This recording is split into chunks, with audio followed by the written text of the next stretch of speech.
Salut à toutes et à tous et bienvenue pour cette nouvelle critique à l'arrache où nous allons parler de La Chute de Londres, sortie en 2016 et réalisée par Babak Nadjafi. Et oui, je l'ai bien prononcé.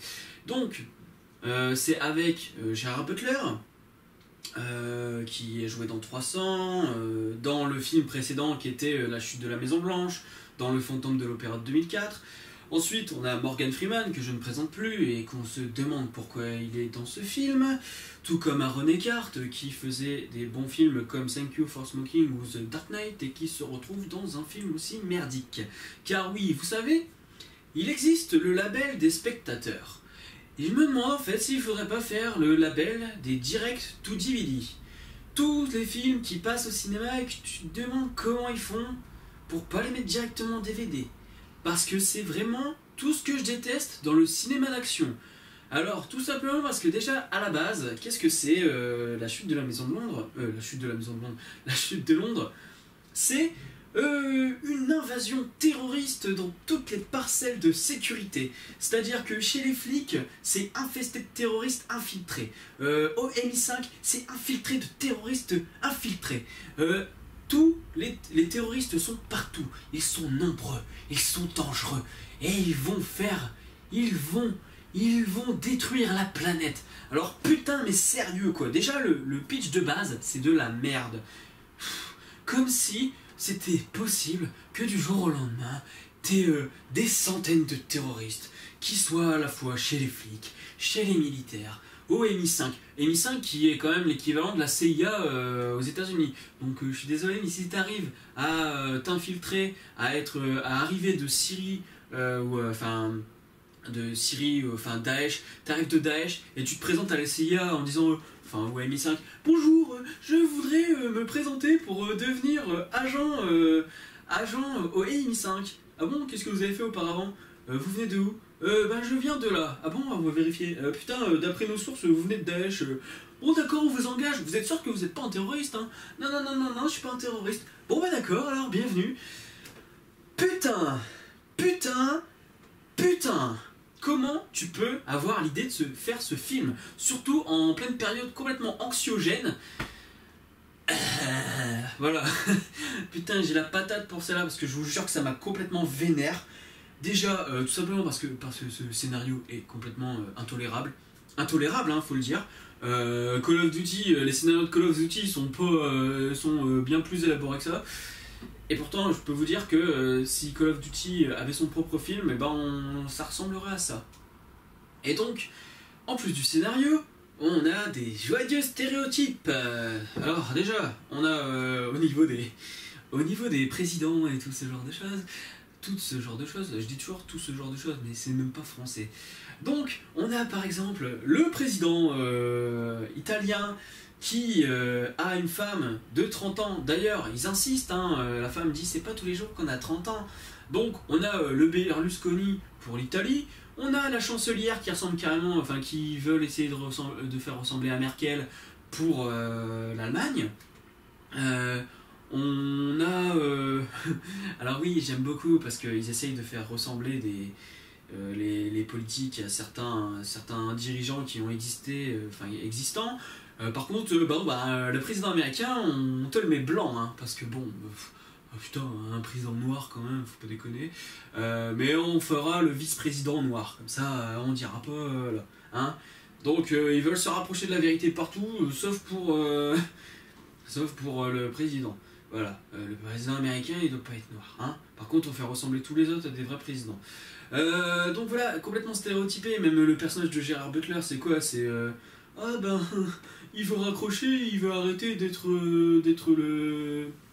l'organisateur de sécurité du président parce que voilà, il en a marre, sa femme elle est enceinte, il va avoir un bébé, oh là là là là, c'est trop beau. Tous les clichés que vous pouvez avoir dans les films d'action là, vous les avez tous d'un coup. Putain quoi. Et en plus de ça, les effets spéciaux. Mais putain, mais les effets spéciaux quoi. Mais quand vous faites un film qui sort au cinéma, mais cherchez à faire des effets spéciaux supérieurs au film 2012 quoi. 2012 à côté, c'est complètement bordélique, c'est complètement impossible. Et ça paraît plus légitime, ça paraît plus plausible que ce que vous voyez là. Oh là là là là là. Et en plus de ça, il y a un soi-disant plan séquence. Alors on te fait croire que c'est un putain de plan séquence. Alors putain, je dis putain, je sais pas combien de fois. Hein. Et là je suis vénère, je débite, j'en ai rien à foutre. Ça se trouve ça va pas durer longtemps parce qu'il y a pas grand chose à dire. Mais ce film, je vous défends. Enfin, c'est vraiment. Si je peux vous interdire d'y aller, je le ferai. Mais je peux pas. Alors vous faites ce que vous voulez. Mais il y a un soi-disant plan séquence. Oh là là, c'est beau les plans séquences. Oh là là, c'est artistique. Mon cul, ouais, putain, mais tu vois toutes les ficelles. Tu vois, Birdman, t'avais l'impression que c'était un plan séquence complet. Tu voyais de temps en temps certaines transitions. Mais là, tu vois toutes les transitions. Parce que t'as une sorte de passage dans le noir. T'as un mouvement de caméra. Tu sens que le mouvement de caméra, il a été fait par informatique. Donc du coup, tu sens que tout est fake. Donc, déjà, comment tu veux y croire, hein? Le film, c'est juste... au début du film, voilà, c'est ça. T'as genre...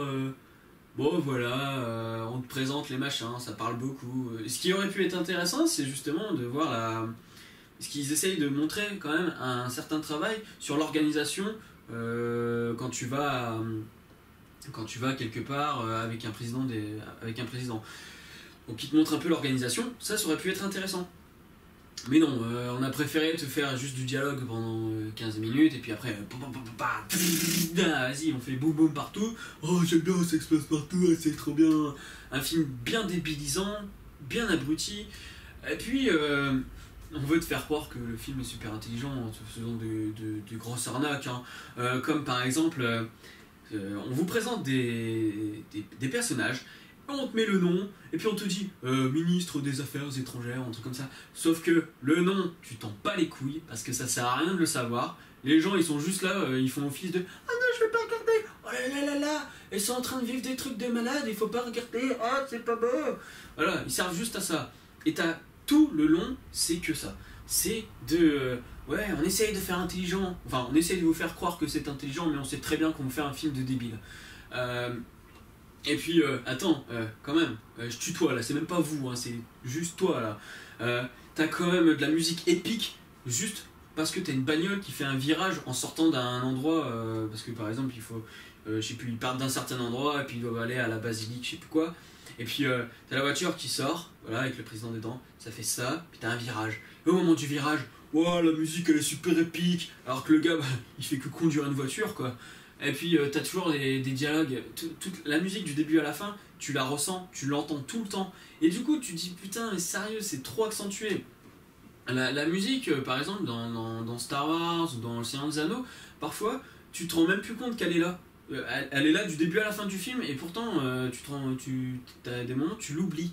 Là t'es quand même en train de te dire ah bah vas-y, tu sais qu'au moment où il va parler là, t'as le violon qui va démarrer. Vas-y tu regardes le truc, t'écoutes, tu fais ah c'est bon, il va mettre la musique.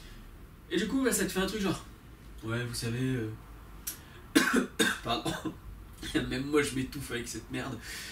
Vous savez mon fils tous les jours il m'envoie un petit message machin et il y a une musique tout de suite épique du genre ouah putain c'est beau l'Amérique. Et c'est vraiment tout ce que je déteste est là. Et quand je suis allé voir le film je me suis dit mais putain quoi. Heureusement qu'il n'y avait pas beaucoup de monde dans la salle, ça m'a rassuré de me dire que... En même temps, j'ai fait exprès d'y aller un lundi après-midi, je crois. Parce que l'après-midi, je sais que si je vais aller voir ce genre de film tout public, où il y a de l'action, machin, je sais que je serai pas emmerdé parce qu'on sera 4-5 clampins dans la salle, c'est tout. Hein. Et du coup, j'ai regardé ça, j'ai commencé à le regarder. En plus, faut savoir quand même que le mouvement terroriste, là, c'est juste parce que... Le problème, c'est que maintenant, tous les blockbusters, tous les films d'action sont animés par un seul but. La vengeance. Voilà, la vengeance. T'as que de la vengeance. Il faut faire un film sur ça. Eh ben, on va faire un personnage, alors il est pas content, du coup il se venge. On va faire un film sur un mec qui doit sauver le président. Comment on va faire? Attends, on va prendre des terroristes, et ces terroristes, ils seront là parce qu'il y a un gars qui voudra se venger 2 ans plus tard parce que les États-Unis ils ont balancé une bombe sur le mariage de sa fille. Allez, on va mettre de la vengeance. Même Deadpool, hein. Deadpool c'est quoi? Ça reste de la vengeance, certes, de la vengeance, c'est égoïste. Mais voilà quoi. Et putain quoi, mais renouvelez-vous dans vos scénarios, faites quelque chose. Ça ressemble à du Die Hard hein, de toute façon, mais du Die Hard post Die Hard 4, vous savez, les Die Hard que quand tu les regardes, au bout d'une demi-heure, tu t'endors, parce que tu comprends même pas l'intérêt. Et donc voilà, la chute de Londres, c'est ça. C'est du caca partout, c'est des explosions à tire-larigot, des effets spéciaux tout pourris, un film qui veut se faire passer pour intelligent mais qui en fait te fait juste des choses inutiles, sans intérêt. Donc voilà, que dire de plus, la chute de Londres, n'y allez pas. Voilà, on peut quand même terminer sur l'aspect propagande patriotique à mort, ne serait-ce que le discours de fin de Morgan Freeman, du genre, je sais plus, je l'ai plus en tête, hein, mais il me semble qu'il est quand même en train de te dire, ben, si un jour tu te fais attaquer, ben, fonce dans le tas et puis nique tout. Genre un peu à la manière de Donald Trump, vous savez, dans son discours quand il disait que au Bataclan, si les gens étaient armés, et ben ça se serait pas passé comme ça. Et je me suis dit, oh non putain, c'est pas possible là, franchement à ce niveau-là, tu peux pas. Et je me suis dit, qu'est-ce que Morgan Freeman était foutre là-dedans? Parce que tu dis à chaque fois c'est, il a toujours ses monologues maintenant. À chaque fois il a un film, c'est un monologue de malade. Le gars il a quand même incarné Nelson Mandela, donc le mec qui balançait des messages de paix, et derrière t'as quand même, et là t'as toujours des messages d'espoir et tout, mais des messages d'espoir qui sont pas auxquels tu crois. Là, le seul qui va y croire, c'est le bouseux, j'allais dire du Texas, parce que tu sais, dans l'inconscient, à chaque fois que tu veux prendre un bouseux aux États-Unis, tu le prends au Texas, parce que ils sont tous là, tu sais, t'as l'impression que c'est une réunion de bouseux au Texas et de consanguins, c'est l'équivalent du Nord-Pas-de-Calais chez nous, quoi. Et pas de commentaires en disant ouais, t'as vu ce que tu dis sur le Nord-Pas-de-Calais, machin, parce que moi je vis dans le Nord-Pas-de-Calais depuis 23 ans maintenant, plus de 23 ans. Depuis ma naissance. Alors, hein, je sais, je peux faire des blagues dessus si je veux, hein, comme Eric et Ramsey sur Saint-Nazaire. Mais bon, là, on s'égare. Et donc, du coup, voilà, son message de fin, c'est genre, ouais, vous savez quoi, on sera toujours là. On sera toujours là pour sauver le monde. Et donc, je vais vous dévoiler la fin, parce que y a même pas de choses à spoil. Parce que de toute manière, c'est un film, le scénario, tu le connais dès le début, et tu sais comment ça va terminer. Donc, t'as Gérard Butler. Il est sur son PC, il avait démarré sa lettre d'émission, et puis au lieu de faire, il a save et puis delete, et du coup qu'est-ce qu'il choisit? Attention, suspense. Ah, vous vous demandez, hein? Bah non, vous vous demandez pas, vous savez très bien.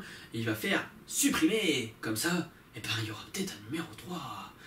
Donc j'espère que ça va vraiment bien se casser la gueule, et si je devais donner une note, et ben ce serait 3 sur 10. Pas mieux, voilà, c'est tout. Franchement, si je veux voir un film de propagande, et ben je vais aller regarder un film de Goebbels, hein. Ouah, c'est violent là. Donc c'est sur ces mots que je vous invite à commenter, aimer et partager la vidéo.